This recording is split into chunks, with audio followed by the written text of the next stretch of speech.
Hey everybody, how y'all doing?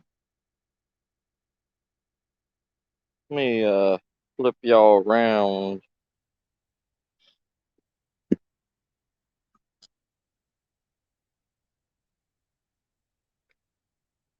So I was looking up, and one of the older security guards and everything here um, was saying that there was an old park around here that had old Boy Scout camping locations, and they ended up shutting it down.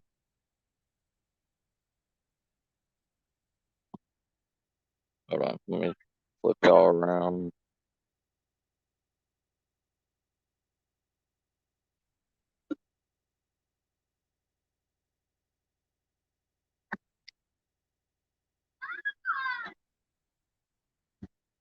Yeah, this was old Boy Scouting areas, and but since they made the little hot inner little street here, they turned the old Boy Scout camping areas into bicycle trails, and I didn't know about that. But all this used to be forest, but there's like ghost stories out here. They said that, they said there was a group of wolf scouts or whatever that got lost out here. They had like a senior wolf scout or whatever, and he came out here to do a 3-night camping trip, and they got lost out here, and nobody could find them. It's like they just disappeared overnight. And now they've turned these areas into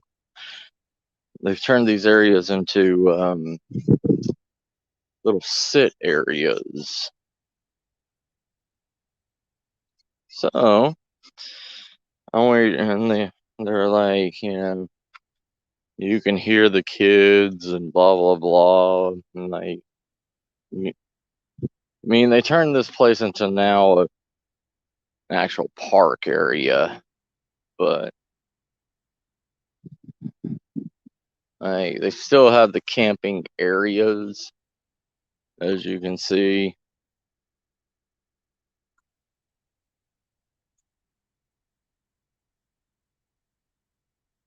Hey fam, how y'all doing?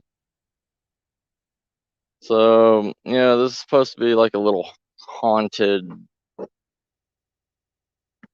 See, people even like still leave beer bottles and stuff out here in remembrance for the children that went missing like whatever years ago. But now that it's a public land,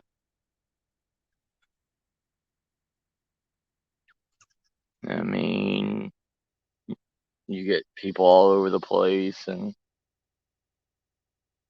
this used to be a Boy Scout area, and now it's opened up to anybody and everybody now.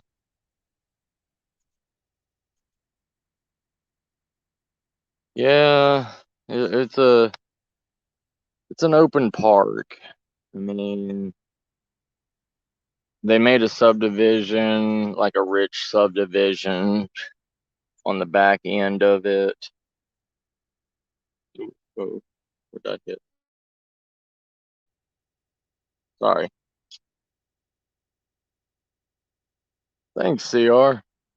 Yeah, I I just heard of this place just recently in like the last 2 days. So I'm ready to come out and check it out and see if we could hear any of the children that were lost from the Wolf Scout group that went missing like 20 years ago before all this took place, all these bike trails and everything.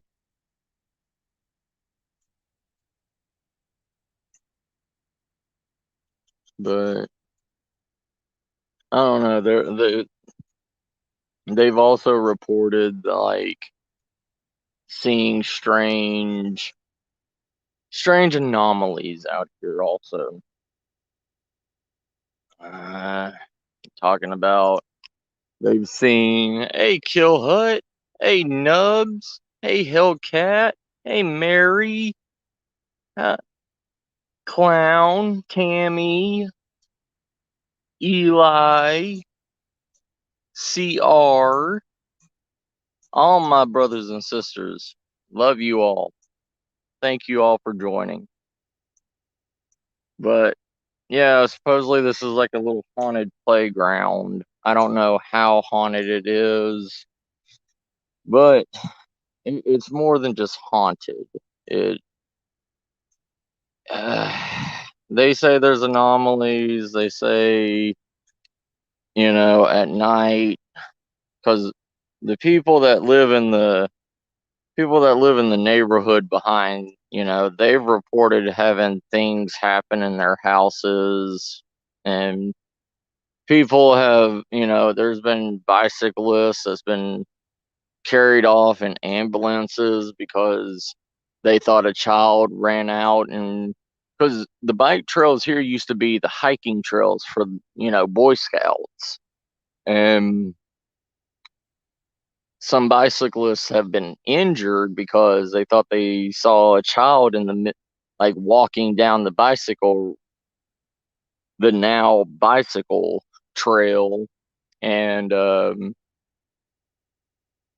like flipped their bike, hurt themselves, and had to be hauled off. And they said that there was a kid on the road, and they never found a kid over there. All the kids are supposed to be in the play area.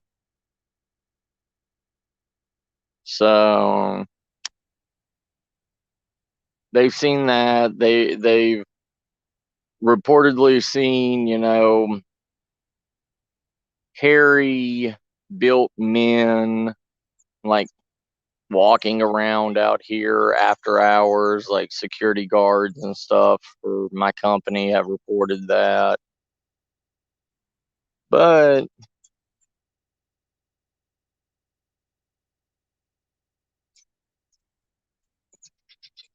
CR is a very good friend.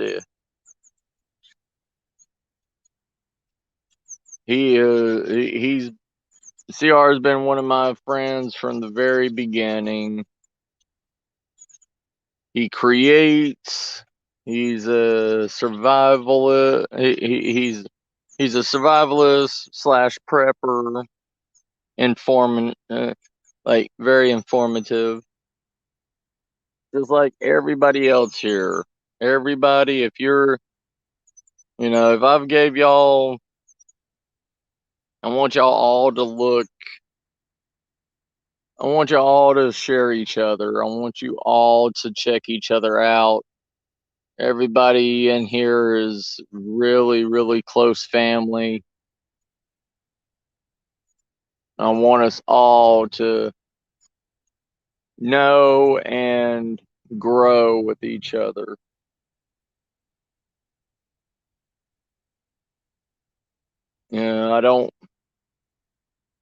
I don't want to walk too much on the bicycle trails, the old Boy Scout walking trails, because the bicyclists don't care about you.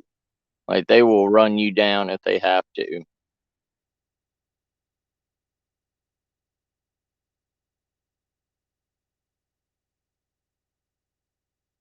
I will take royal purple or any kind of purple, as long as it's like a dark to like medium shade, sis. Oh, I saw that, Eli. So, I mean, I don't know. I know Mary can sense things. I'm just wondering if y'all see anything.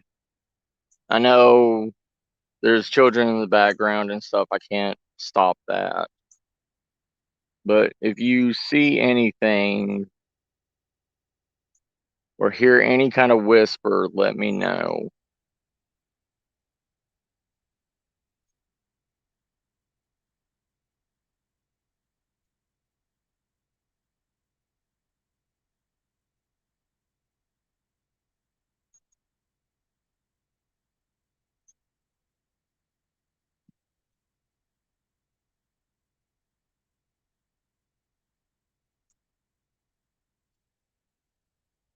Hey, Survivor Girl.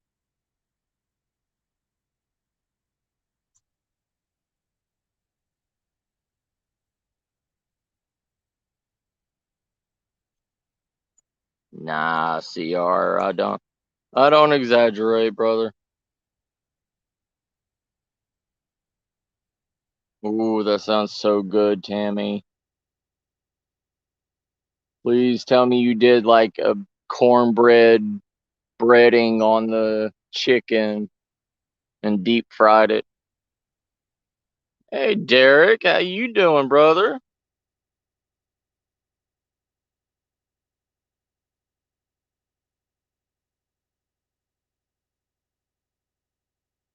Cause for some reason I'm cold wherever I am.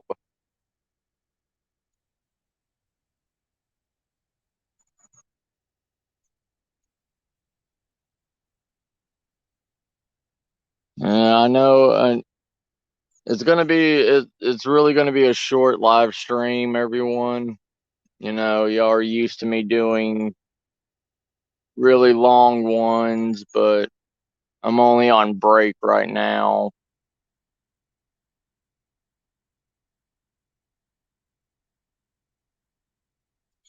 And I decided to take a nature moment. Decided to come out and see what all the fuss was out here. But I did when I was coming in, I did see it was weird. I saw like six fresh prickly pears sitting on a brick. Just sitting there when I came in. And yeah, prickly pears. I mean, people do take prickly pears here in Texas and make jams and stuff out of it, but there was nobody around it. And I mean, they looked like they had a little bit too much force put on them when they were picked. So I don't know if that was an offering. If somebody tried to make an offering to the spirits or the hairy men that are out here. But yeah, it was kind of weird when I pulled in here. And I already got a weird vibe out here. I don't know.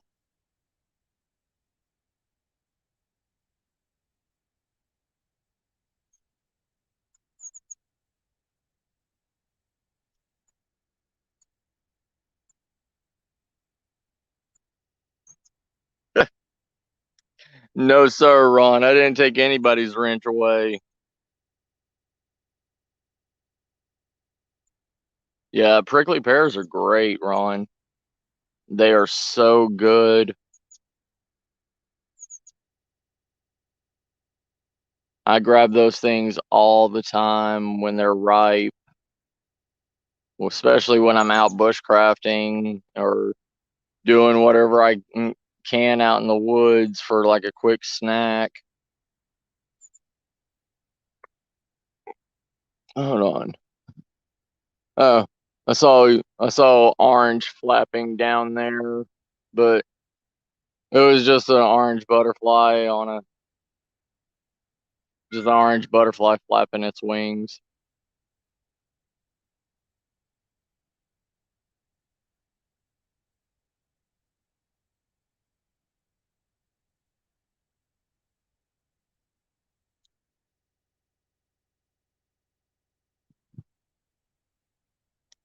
Probably Mary. Probably is.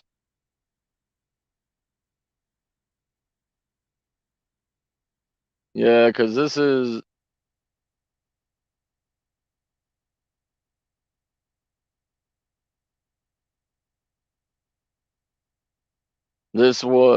was land for one of the tribes, and I forgot which one it was. I forgot what tribe it was that stayed out here.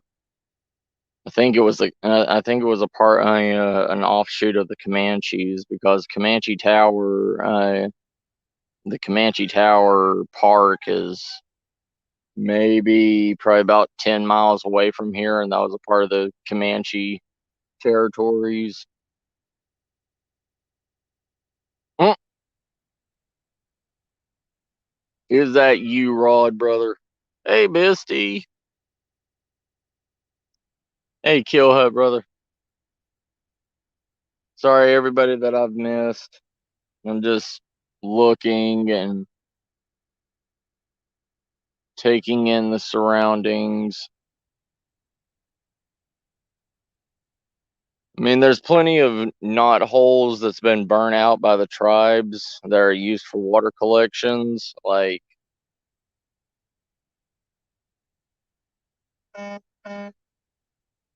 hold on, I'll show you.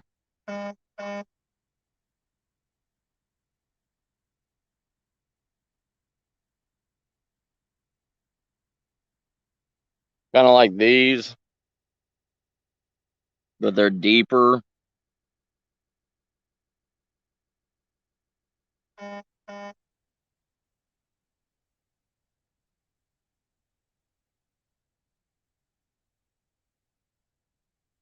Hmm.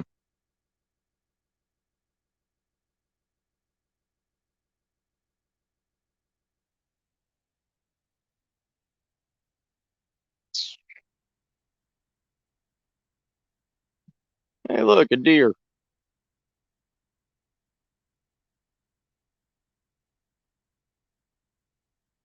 Hi, baby. Hi, babies.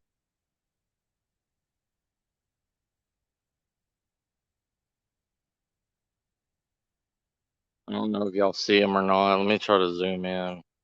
No, I can't zoom in. Let's go slowly to them.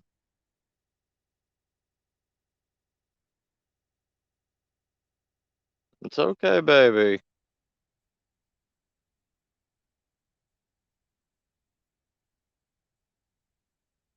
You see what I'm talking about? Like how skittish they are around here?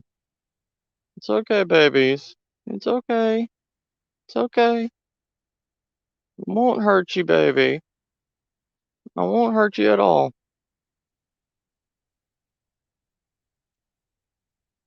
It's okay.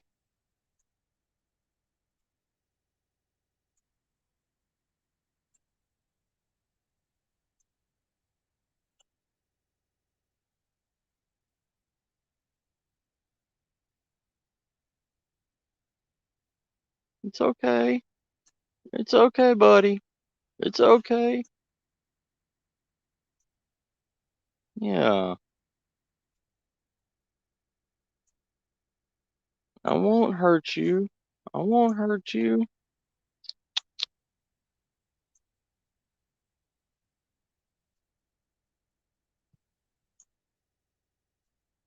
It's okay. Look, I won't hurt you. I won't hurt you. Yeah. Look at you, you little yearling. You're adorable.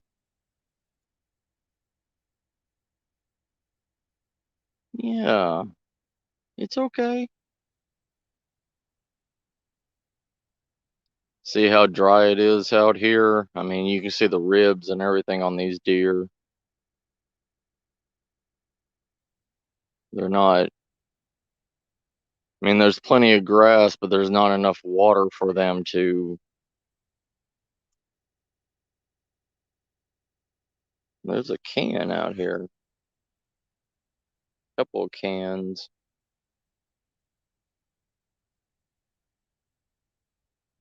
Hmm.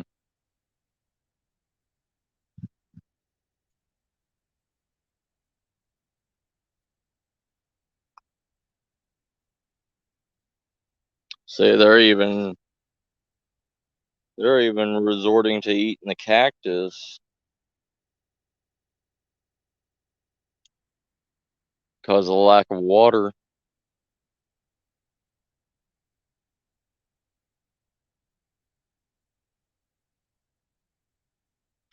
We're already in another drought season.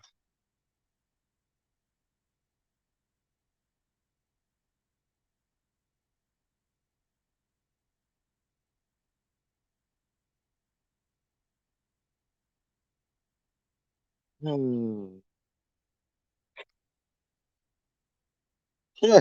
Yes, CR. That is where you put it. Don't you remember?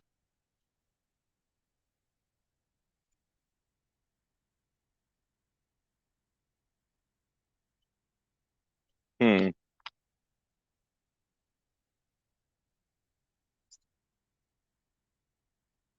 Oh.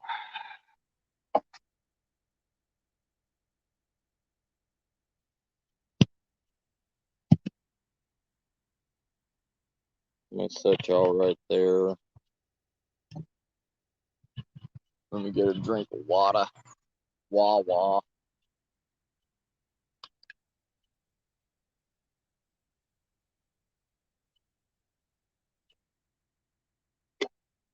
So yeah, if I think, sorry about that. I grabbed the camera.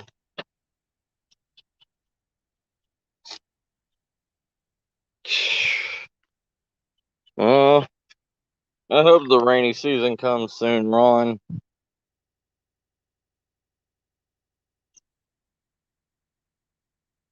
I really do. My garden needs it.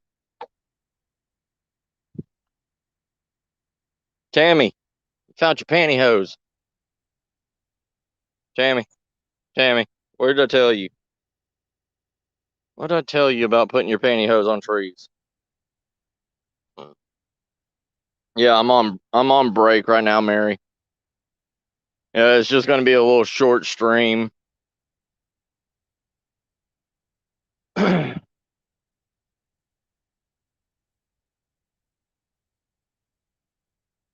Yeah, that's why I got the gear on and everything. I'm gonna go and show y'all. I'm gonna go and show y'all some naughty holes that are great for water retainment and everything. If you're in a like survival situation, you always want to look for, like, if you're out in a hot climate, we have these naughty oaks. And the good thing about naughty oaks is they have knots in them. And if you hollow out that knot, they're big enough to be a stable water collection. So if you're ever in Texas or Nevada or Arizona, you can run into these.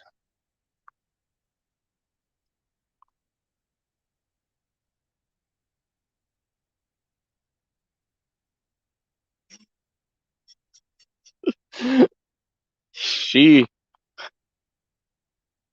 Tammy just likes marking her territory. That's all she does.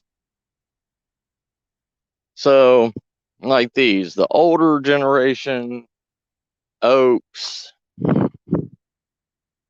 we call them boob trees, and I'll show you why. But like this,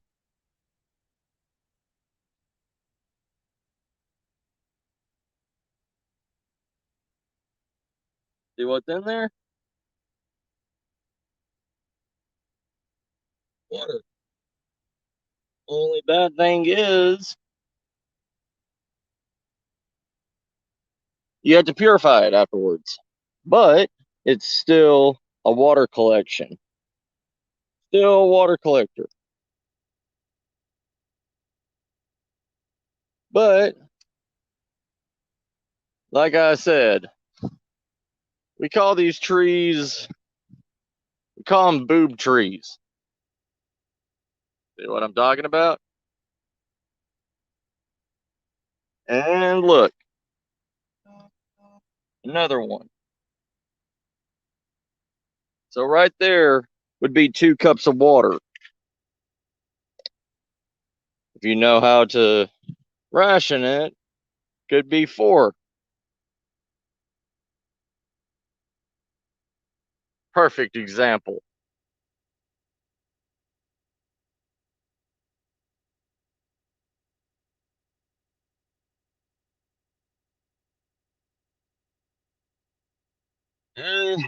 Same here, Derek.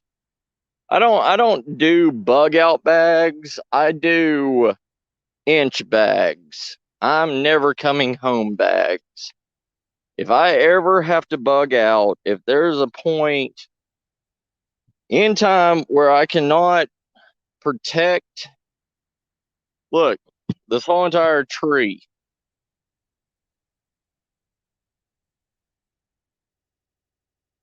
this whole entire tree is hollowed all the way down. This tree, this tree is almost 6 foot tall and it's hollowed all the way. Look how much water this thing could hold. You tap at the very bottom and you have a source of water. I mean, a good source of water right there. And it's, you know, it's perfect. It's That's what you need.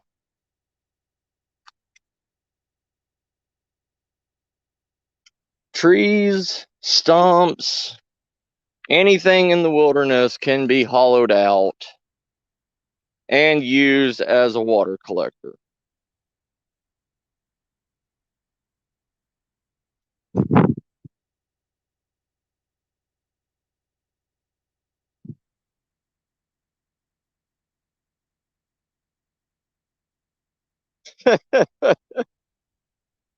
You, all of y'all just come, just everybody, if something like that does truly happen, you're all welcome at my place, no matter what. Y'all are family. I love y'all, and we will build a amazing fortification. There's another one.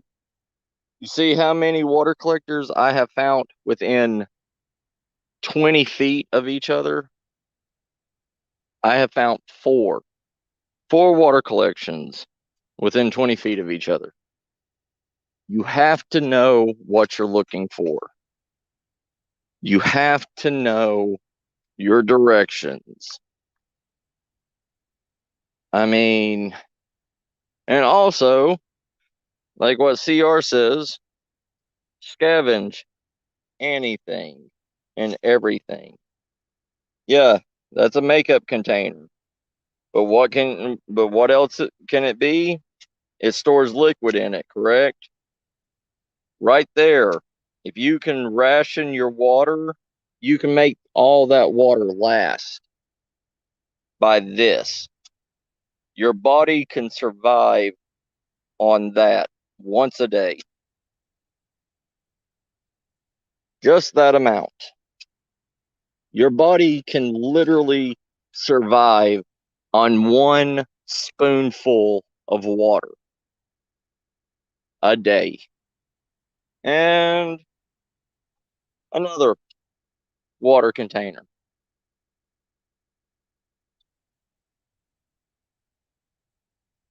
So that's 5 within 20 feet of each other. You have to work with nature.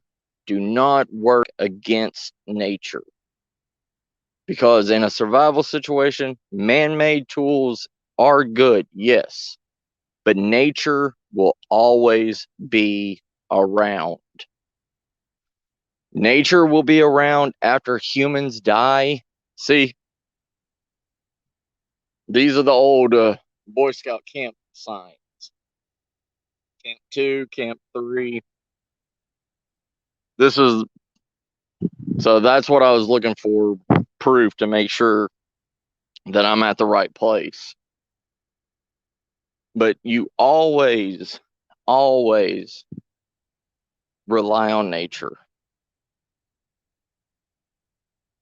Because nature, yes, nature is a double-bladed dagger. It can help you in a moment's notice, but it can also kill you in a moment's notice.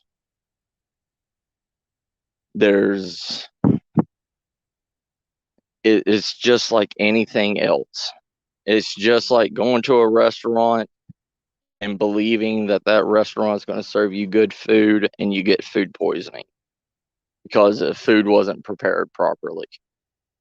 Same thing in the wilderness. You have to test everything that you eat because what you think is a blackberry may be a sconch berry. Sconch berries will kill you.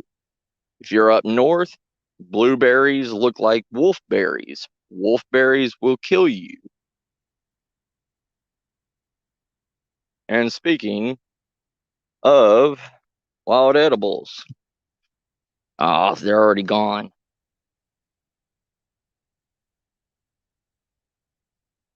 Sorry, they're already gone.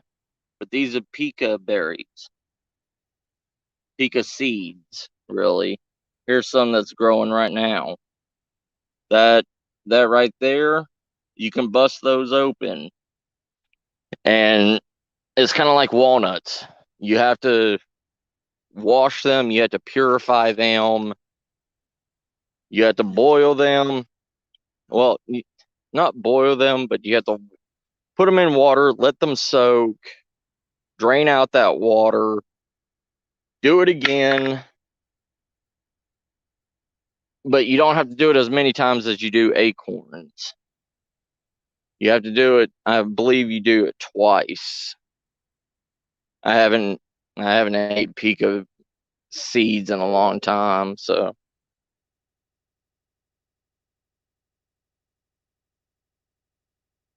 just like these. These are called Irish Turk Caps, or we call them dragon flowers here. Same thing, dragon flowers, buttercups, whatever. They're of the same family as buttercups. Hey, Beth, sis, you can eat these. You can you can peel these leaves off. You can peel the whole entire flower off. That flower has nectar in it. You can put it in a tea. You can sweeten your tea or drink or food with these. As long as you grind it up and rub it onto the food, you can sweeten anything and make a wonderful tea out of it. It also cures diarrhea and upset stomach. So, same thing with buttercups. Buttercups will do the same thing because they're all of the same family. And the buttercup milk, the white uh the white water that comes out of it, we call it milk. Um, Milk can be put on teeth for like a sore tooth.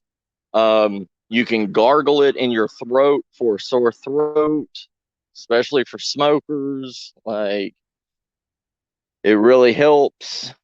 See, Another old camp sign. So, and now we're back at the beginning of this little journey for the day.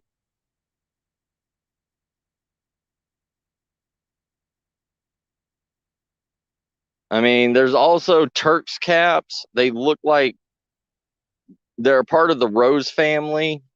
They actually look like a Turkish uh, head wrap. They have a little small stem that's coming out of it. They're out of season right now, but in the beginning of spring, they're bloom all over the place. Collect those things because it makes a wonderful herbal tea. You can also, if you're a smoker, you can also dry out the Turk's cap, grind it up, and smoke it.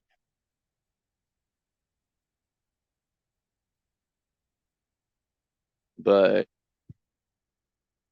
yeah, we're at the end of the journey, and this is what it's became instead of what it used to be. It's it's a park now instead of like an actual survival Boy Scout survival training area that it used to be. But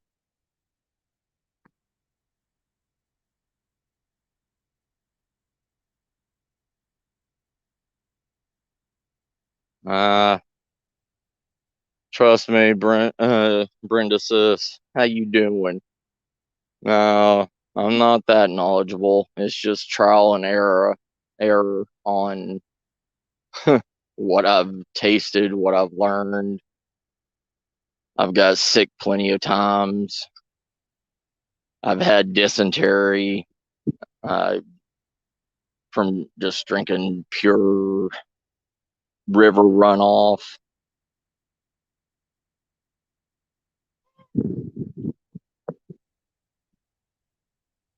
But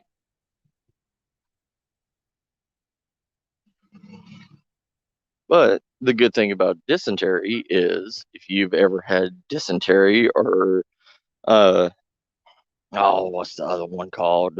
Uh the other sickness that you get from drinking water. It's on the tip of my tongue. I can't think of it right now. But if you ever get sick from drinking river water or rain runoff from anything, once you've had it, you you don't you can't get it again. Your body grows an immune system to those sicknesses. And the only reason why is because it creates a huge, horrible, it creates really bad diarrhea. And the reason why it killed people on the Oregon Trail and everything is because they did not have enough water to rehydrate themselves. And it's kind of counterintuitive. Like, if you got sick from that water, why would you drink more? Well, it's better to keep your body hydrated. It's better to keep your body hydrated with something that you're already sick with, so your body builds up an immunity faster to it, than not hydrating and letting your body dehydrate and die. Sorry, I'm going to flip y'all around. Hi. But yeah, that modern medicine, uh, modern medicine has brainwashed us. Giardia, yes, Beth, thank you. Yeah, Giardia. Once you've had either one of them, dysentery or Giardia, you're literally immune to it again. unless you literally drink out of something that has rotting dead animals in it, you're not going to get it again.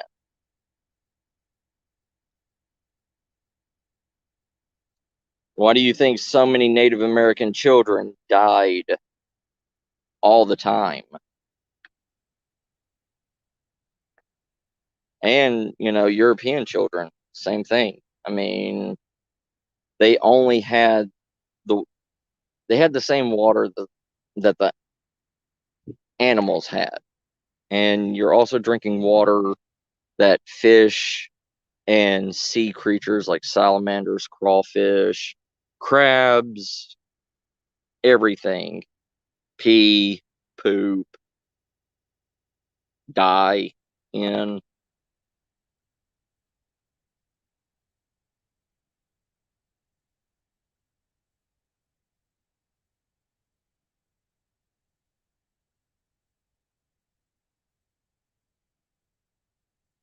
No, you're unless you have something wrong with your immune system, Beth. Unless you have a weakness in your immune system, like I mean, you can't get it once, then go back to city living, drinking purified water with chemicals, chlorine, stuff like that, then go back out into the wilderness and drink straight from that water source again. That's what makes you sick. But if you make it a habit of once a week drinking out of a water source, you're not gonna catch it again.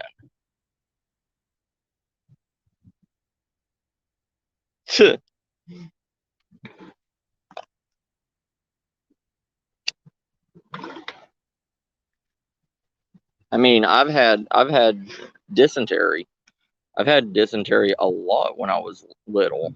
I had dysentery like one time. I had dysentery once when I was with my grandparents in Georgia, and my grandfather told me that as long as the waters ran over 10 rocks, it's purified, which technically wasn't true because I got sick from it. But I was also living in the city, drinking city water. But after I had the dysentery, after I was throwing up and diarrhea, I never had it again. And I still never had it again. Oh, it was the city water that had it. Gotcha, Beth.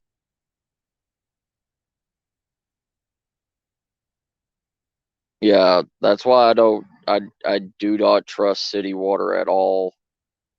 Like, city water is, you know what city water is, right? City water is recycled water. It's recycled from rainwater, it's recycled from sewer water, it's recycled from every bit of water, especially here in Texas. Like, any bit of water is recycled. It's sent through a processing plant, it's cleaned, has so many chemicals in it. Then it pours out the tap and you're drinking it. So imagine everybody that's taken a shower, everybody that's used the bathroom. We have over like 3 million people here in San Antonio. Imagine all that water. Hey, Deanna, my favorite little cryptid.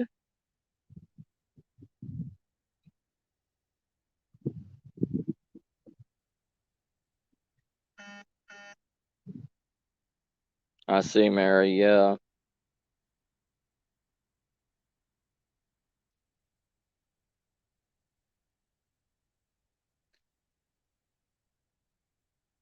Yeah. I know, Spit. Yeah. Tap water, the smell of it just does not, the smell of it makes me sick. Like the good thing about where I am, we still have underground spring water. And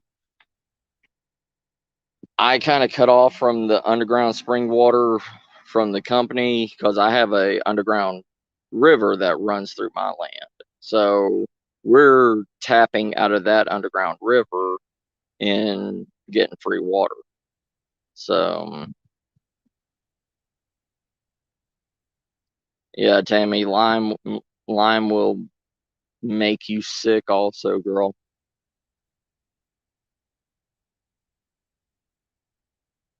But the purest, the cleanest water that you could ever drink is going to be rainwater. I mean, it's cleaner than any spring, creek, lake. Yeah, yeah, Mary.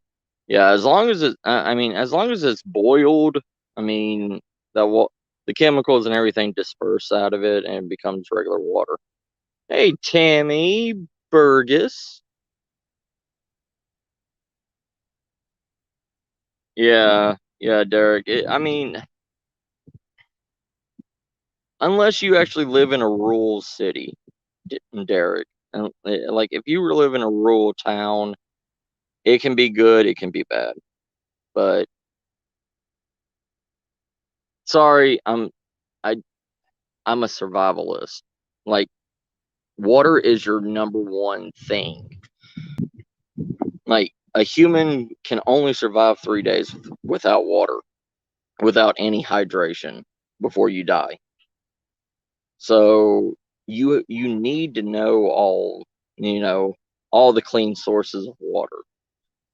Because if you don't, and you are in a survival situation, you are dead. It's good, Deanna, as long as it's from a purified source, as long as it doesn't have lime, as long as it doesn't have um, too much shale in it. If it's not near a sewer line, um, it'll be fine. And you also need to check where the well water's coming from. If it's from an underground natural spring, like from the base of the spring, the mouth of the spring, where it's actually coming from, it's perfectly pure. It's the purest form. Um, Good to see you too, Tammy.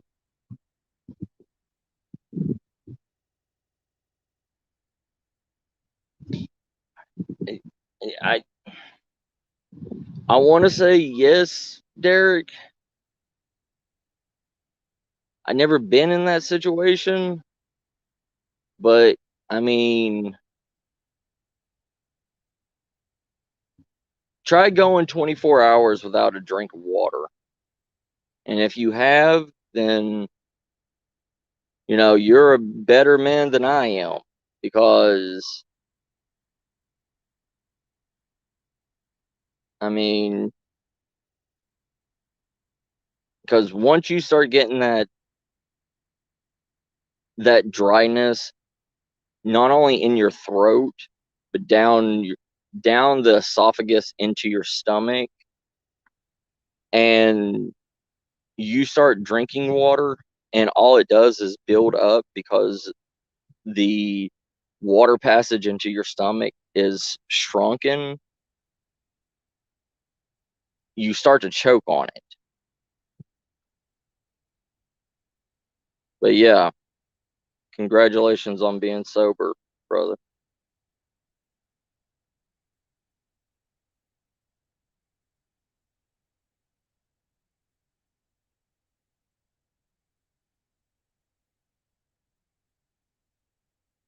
Eh, I mean, yeah, I mean, if you re-put electrolytes in the water spit, I mean, like if you get like Powerade, stuff like that, and you mix it in, yeah, it does kind of dissolve the chemicals that's in the waters.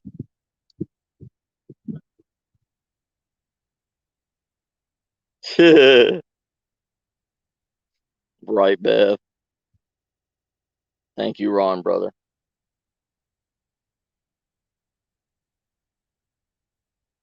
But anyways, moving on. Moving on away from water. Water, yeah, it's a major subject. Yeah, but people understand you need water, and if you don't, you're dead. Same thing in any other survival situation. If you wear cotton clothes, just like what my boy Les Stroud says, I love Survivor Man, but if you wear cotton clothes and you are in a survival situation, you sweat, you die. Um, as simple as that. Because yes, it cools down your body core temperature during the day while you're working, but the cotton doesn't release the water, so it holds on to it. And at night and everything, it cools off. The wind comes in, stuff like that, and it will chill your body temperature even farther down. And once your body hits past 50 degrees, you start going into hypothermia.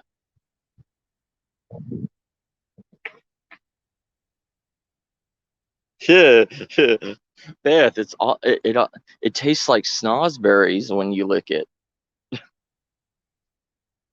Like, schnozberries.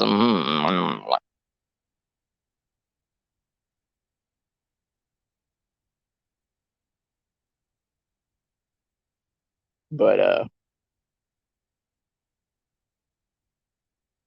yeah, like that's just another warning about survival. Um, usually, you don't want to wear wool unless you're in colder temperatures. Um, yes, yes, spit. Yes, it does. Um, but you don't want to wear wool unless you're in colder temperatures, colder climates, stuff like that. Um, but you do want to wear like moisture wicking clothes. They make that now. Um, like the copper infused clothing, the nanofiber clothing. Like this tank top. This tank top's fiber clothing, and it's like 90 something degrees out here, and I'm not sweating at all. So that's a good thing.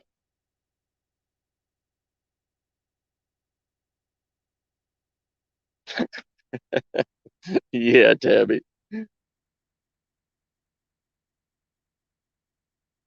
But yeah, I mean, for your clothes and stuff, you wanna wear moisture wicking clothes. It protects you. It keeps you dry. Um, it holds and it releases the moisture. Like it evaporates the moisture. Um, Same thing with your shoes.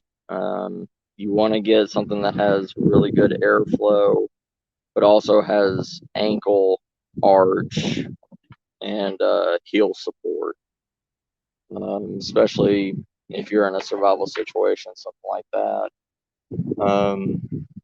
Because I mean, Beth can even attest to this. I mean, if you wear plain tennis shoes and you have to walk for miles on uneven terrain, it will hurt if you don't have the right support. Um, but, you know,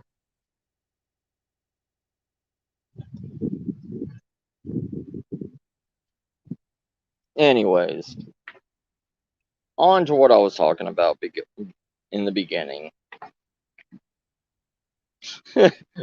No, Tammy. Unless we get you a pole and you start dancing for Bigfoot, then then they'll be good.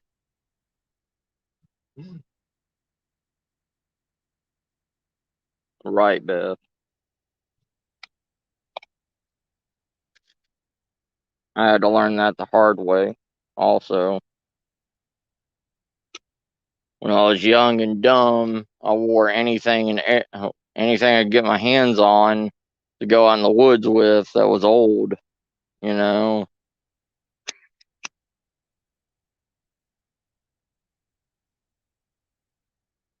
But anyways, back to the beginning, what I was talking about. Wilderness. Trust nature. Learn nature. Make sure you know the area that you're at. Make sure you know the wildlife of where you're at.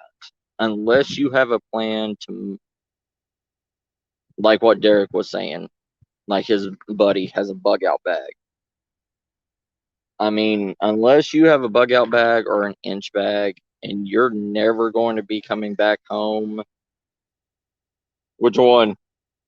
Where? Nah, I probably got hit in training. Thanks for noticing, Ron. But know the areas that you're going to be at. Know the wildlife. Know nature. Know the trees. Know the wild edibles of your area. Yeah.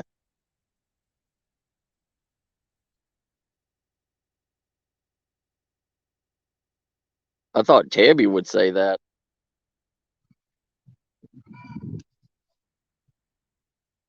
But always know your surroundings. Keep your and I hate to say it and I hate to use the same term that everybody else in the prepping and survival communities say, but keep your head on a swivel. But anyways, everybody, I have to get off here. I have to go back to work. So I love you, family. Thank you all for joining. Thank you for everything, family. Thank you for always being here and always supporting me. I love you, fam. You all take care.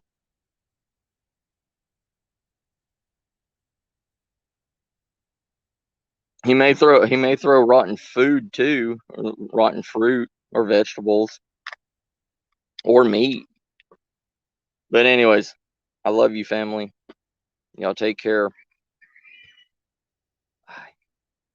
Much love. Bye.